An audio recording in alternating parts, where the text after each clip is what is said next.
When we hold on to grievance and pain from the past, we keep ourselves from being able to really move into our fullest expression of self. We need to practice forgiveness from the soul recovery perspective, dissipating the energy and releasing the past for good. If you're interested in this profound transformation, I invite you to join me in Colorado the weekend of June 8th and 9th to have an incredible experience with others on this same soul recovery journey. 2 full days of immersion in the soul recovery process where you will indeed leave transformed. You will be able to truly let go of these old pains and step into a new way of being. Check out the show notes for a coupon code and how to register. We all have emotional pain. That is part of being human. That is part of our experience. And it's not about not having pain, but how do we not attach to our pain? How do we let go of our pain? We can spend our entire lives trying to protect ourselves from the pain, not wanting to look at it, not wanting to get in there and release it. Sometimes it feels easier just to hold on to it. Who would we be without it? This episode is about learning how to let go of your pain. My name is Reverend Rachel Harrison, and this is the Recover Your Soul podcast, a spiritual path to a happy and healthy life. I started Recover Your Soul after having profound changes in my life from my recovery of alcoholism, control addiction, and codependency. I was guided to share the tools and principles of spirituality and soul recovery to help others transform their lives as mine was transformed. For us to overcome external circumstances, we must first turn the attention to ourselves, focusing on inner change. Positive results in our lives will follow. As a spiritual coach, I can support you on your path to make deep and real changes that will bring you a life of peace, happiness, connection, and abundance. Visit the website recoveryoursoul.net to book coaching sessions, read the blog, listen to some of my original music, and subscribe to receive email updates. I think of Recover Your Soul as a community. Follow us on social media, join the private Facebook group, and even our monthly soul recovery support group on Zoom to support each other and connect. For an extra episode each week and to support the podcast, become a Patreon member or subscribe on Apple Podcasts. Together, we can do the work that will recover your soul. Welcome back to Recover Your Soul. I'm Reverend Rachel Harrison, and I am so glad that you are choosing to spend your time with me here today. I'm honored that you are here for your soul recovery journey and that these podcasts are helping you to find inner peace by turning the attention to ourselves and our own inner healing, regardless of what's happening in the world around us. We can find peace. We can have a spiritual path that will give us a happy and healthy life. I know that's been the case for me, and I am just so grateful that you are here where I can share the experiences that I've had, the healing that I've had, the learning that I've experienced, so that it may offer you some hope. For this episode, I wanted to talk about pain. And I wanted to talk specifically about why are we choosing to continue to hold on to our pain? I know I chose to continue to hold on to my pain for a very, very long time. And when I look back now and I think about those years and I think about the suffering that I felt, I'm curious as to what was it that made it so hard for me to feel like I could let it go? And I've explored those concepts. I've asked myself those questions. And so I want to share some of that with you here today. Many of you know that I grew up Tibetan Buddhist, and not a lot of people have been able to say that. But I grew up a hippie child in New Mexico, Santa Fe, New Mexico. My parents were some of the early followers of Tibetan Buddhism. And so I picked up little things along the way. I didn't deeply study Buddhism, and I actually didn't know a lot about it besides how my mom was living and the love that I felt from it and the connection that I felt from it and the peace that it gave me because my mom was peaceful. And there was a lot of elements that I really resonated with that I heard, but I didn't do any deep studies, but I overheard things. One of the things that I overheard was the Buddhist tenet that life is suffering. And so when I look back on it now, I can see that I grabbed onto that wording as I was beginning to start to experience the pain and the complexity of being human. That in a way, it helped me to feel like it was okay that I was in pain, but it also helped me stay in a place where I was resonating and attaching to the part that this is suffering, life is suffering. It turns out that that line, life is suffering, life is pain, is part of the Four Noble Truths. The first noble truth being that life is suffering. The second noble truth being that our suffering comes from our grasping, our desire, our wishing and wanting it to be different, to have more, that what we have in our lives doesn't feel like enough, and that creates our suffering. The third noble truth is that there is an answer, that there is a solution, that there is another way to be and to feel. And the fourth noble truth being that the path of Buddhism is a solution to that suffering. Now, growing up, I didn't know the other three tenets. I only knew the first tenet. And so when I started to experience pain, as we do, started to have hardship, started to be rejected, started to have heartache, started to experience times when I didn't fit in, started to have complexity of how I fit in even into my small family, how to be loved and supported as a child of my parents who were doing the best that they could, but I had to learn how to accommodate. All of these things that we, of course, go through in our childhood and in our adolescent years that begin to formulate this aspect of who we consider ourselves to be. And pain is a big part of that. And then we start to develop ways of being that protect us from that pain, defense mechanisms, sometimes character defects, protectors that come and hold our heart, keep us from feeling that hurt again. There's a book called The Untethered Soul by Michael Singer that I studied in a book study at my spiritual center many years ago. And it was a really powerful book for me. And it really talked about learning how to be more of an observer of your life and noticing and witnessing. And we talk about that in soul recovery, taking a step back, turning the attention to ourselves, having awareness of what's happening, having curiosity of what's happening around us, not getting too attached to the world around us, that we have our own control, our own thoughts, and our own ways of deciding how we can look at something. It is as I choose to see it.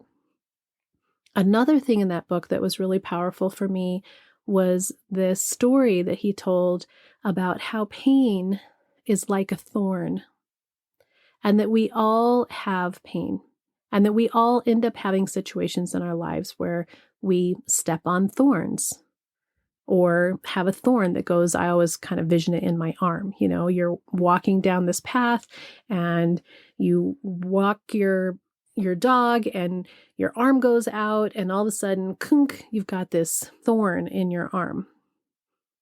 And that instead of immediately going in and taking care of it, asking yourself what you need, noticing what's going on around you, how can I make sure to take care of this? How can I nurture this? How can I pull the thorn out and then tend this wound? What we do is, in our pain, because we don't want to look at it, we do whatever it takes so that no one can touch it.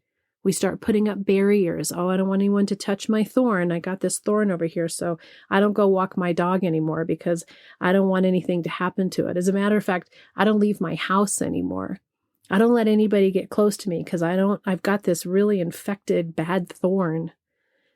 And if you think about it that way, it seems crazy, right? That why wouldn't you take care of it? Why wouldn't you touch it? Why wouldn't you allow it to be taken care of in that moment?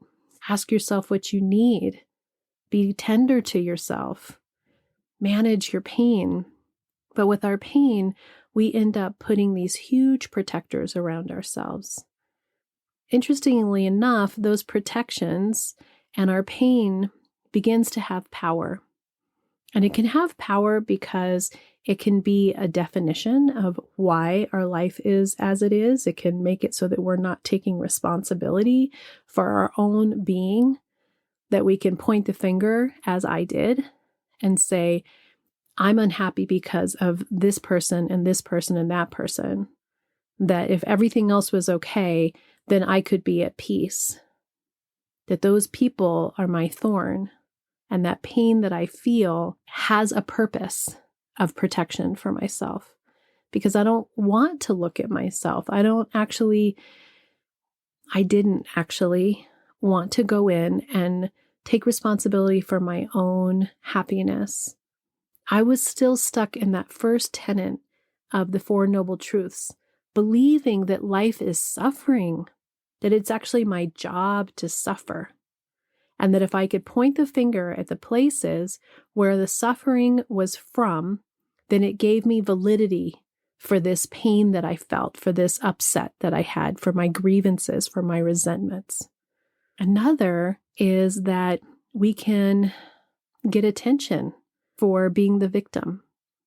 That there is something to be said about being in a situation where people feel sorry for you, where you feel like that's the only way that you can get the attention and the love that you want, that holding on to that pain gives you a definition of who you are and why you need help. Instead of taking the thorn out and allowing healthy relationships around you that aren't based on people feeling sorry for you, but are based on equal footing of compassion and love for each other. And that in those situations, oftentimes we have foundational beliefs about ourselves that tell us that we're not deserving, that we're not safe, that we can't do it by ourselves, that we can't be trusted with our own feelings. And that's really what's underneath.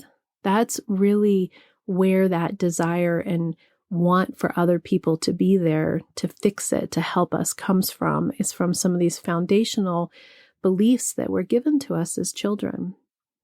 There's many more reasons why we hold on to our pain, and I couldn't possibly know all of them. I know the ones that I used. I know the ones that were the reason why I was holding on to my pain. And when I started this practice of soul recovery, when I quit drinking alcohol and I had gotten to a place in my life where I was sick and tired of being sick and tired, and the pain was so much that I was completely affected that I couldn't step out into the world. I was insulating myself. I was defended. I didn't know how to communicate well with my husband. I was easily reactive in my job. And in my relationships with friends, I had great friends, but I didn't really know how to be present with them and just allow them to have their experience without thinking that it was my job to fix them or fix the situation or complain about it a whole bunch or point out and be in the suffering, in the grasping. So when I started this journey of what I now call soul recovery, and I began to look at why am I holding on to the pain? Part of it was because I was afraid that if I let that pain go, there'd be nothing left of me. That it had defined such a part of my life. Could I believe? Could I trust that a power greater than myself could restore me to sanity? Could I believe that if I let go of all these places that I held on to memories of intense emotion, that there'd be something else there for me on the other side? That I didn't know how else to be? And could I be open to realizing that without my thorns, it meant that I was vulnerable and exposed. And those were questions that took time to work through with myself. That we get attached to these definitions of ourselves. What if I quit saying that my husband was the reason for my suffering? Then what is my suffering? And when I opened up to the rest of the circle of healing, and you can use that circle of healing in a lot of different ways. You can use it as awareness, and then moving into definition of what your patterns are, what your grievances are, what your pain is, and then down into self-compassion, right, which is the practice, and then into new ways of living, being mindful and aware of this new expression of self, picking up a new way of being, that I could start to release these definitions that I had of myself, and I could quit blaming. And I could realize that I actually was choosing to hold on to my pain. I was choosing to have those thorns, choosing to protect them at all costs. And those costs ended up being myself and my own sanity and my own happiness. Now, the other part of Buddhist practice, and I recently read a book by Thich Nhat Hanh called The Art of Living. And there was this really profound chapter where he talked about being able to let go and the value of really allowing yourself to feel those feelings. Part of what we're doing is we want to do anything but feel the feelings. It's so much easier to be angry or to be resentful or to be closed or to be numb or to shut down than it is to actually go in and just touch and taste these feelings that need to be part of what's happening in our experience so that we can move out of only being in the suffering and move into the freedom and the solution. When Thich Nhat Hanh talks about in this chapter, he talks about noticing the pain. So that's going to the thorn, right? Instead of protecting the thorn, what we're doing is we're going to the thorn. We're actively interested in how to remove the thorn and feeling what the feeling is. Maybe it's grief. Maybe it's abandonment. Maybe it's isolation. Maybe it's shame. Maybe it's grievance. Maybe it's guilt. Going into whatever that is and allowing yourself to name it, to name that thorn, to have clarity of what that is. And instead of moving away from it, we're actually moving towards it with tenderness. And he offers a practice where you can breathe with it. And I would suggest putting your hand on your heart so that you are connected to yourself. And as you breathe in, he offers to say, "Hello, my pain. Hello, my dear pain. I'm here for you." And as you breathe out, you're offering that tenderness. You don't need to be afraid. It's okay to feel these feelings. It's okay to express these feelings. Breathing in again, "Hello, my pain. I feel you. I witness you. I see you. Hello, my pain. Thank you. Thank you for moving through me. Thank you for allowing me to feel. Thank you for showing me the way. Hello, my pain. I'm ready to release you. I don't need to hold on to this. It's given me what I need to know." Being present with it, allowing it, being in your heart, touching your heart, allowing yourself to feel. So many of us were told as children, don't cry. You don't feel like that. You're okay. Everything's okay. Don't be upset. We were taught that we couldn't trust our feelings. We were taught that we couldn't be trusted with our feelings. And so this is an opportunity for us to move into, be attentive to, witness what it is we might be feeling. Be curious about it. Ask it questions. Ask why it's wanting to hold on. What is it trying to teach you? How is it protecting you? How does staying in pain keep you from whatever it's keeping you from? Is it working for you? Is this something that no longer serves you? Are you ready to be healed? Are you ready to let it go? Are you ready to move on to a new way of being, to a new way of connecting with yourself and others? Are you ready to be healed?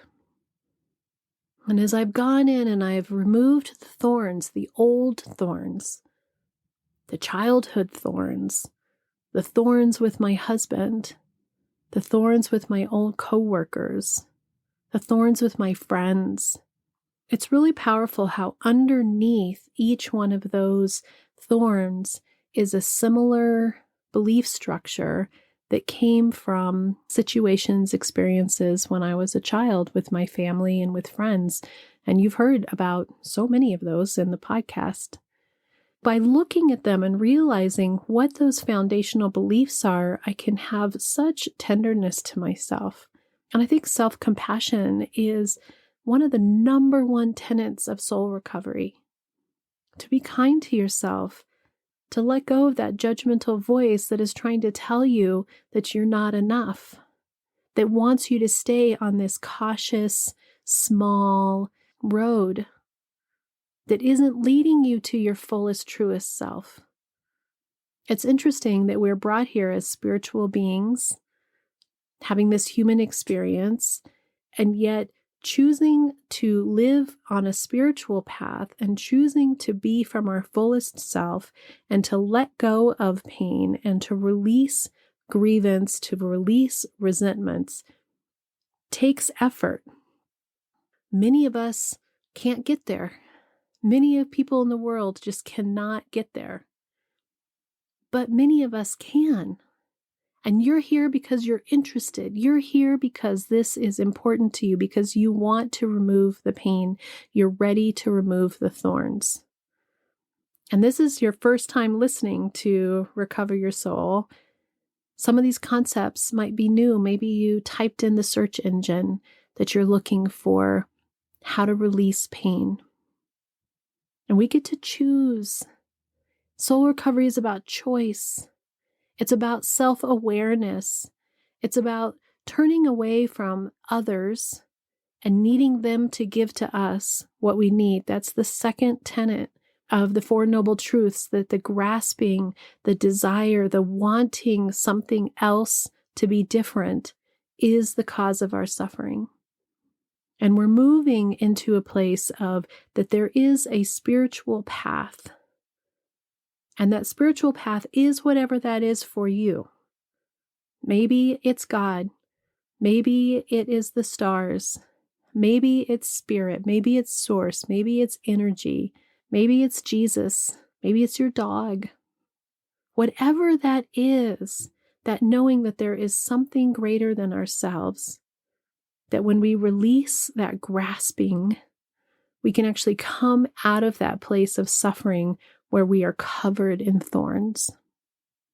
And we have protected ourselves, and we have kept people away, and we've kept love away, and we have believed these inner critic thoughts that came when we were too little to understand why we choose to believe we're not enough.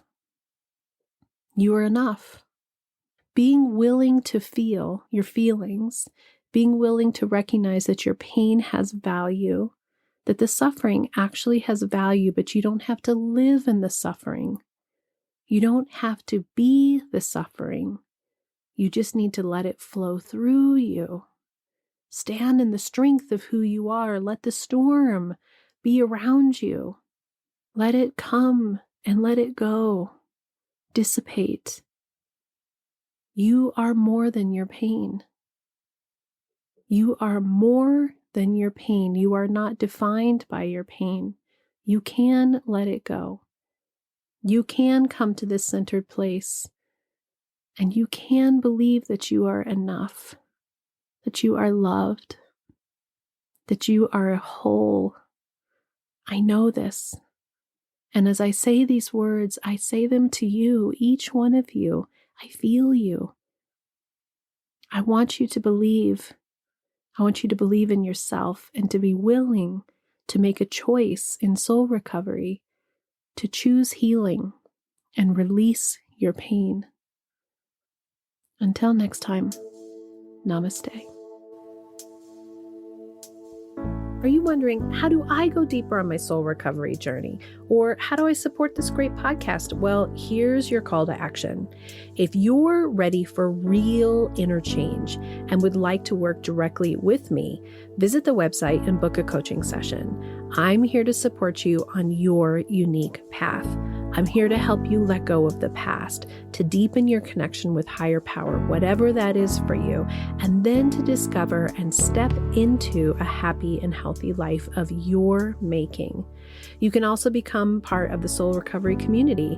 One way is to join the support group. It's the first Monday of every month. It's on Zoom from 6 to 7 p.m. Mountain Time, and you can register on the website and get your Zoom link. It's the same link every month.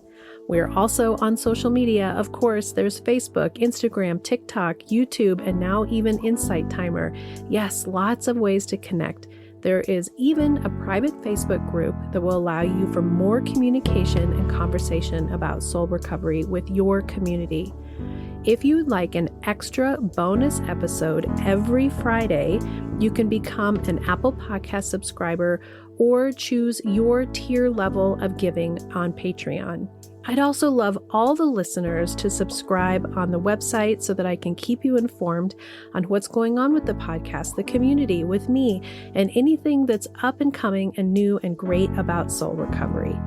Also, if you just take a little bit of time and give me 5 stars, a quick review, share the podcast with friends and family, make sure you're subscribing however you listen to the podcast, we're helping even more people to have soul recovery in their lives.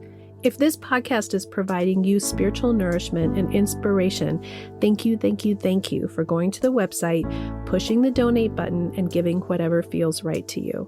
It means so much to me because I have this mission of sharing soul recovery with the world, and your donations, your bookings, your subscriptions, everything that you do to be part of this community is making all that happen. Together, we can do the work that will recover your soul.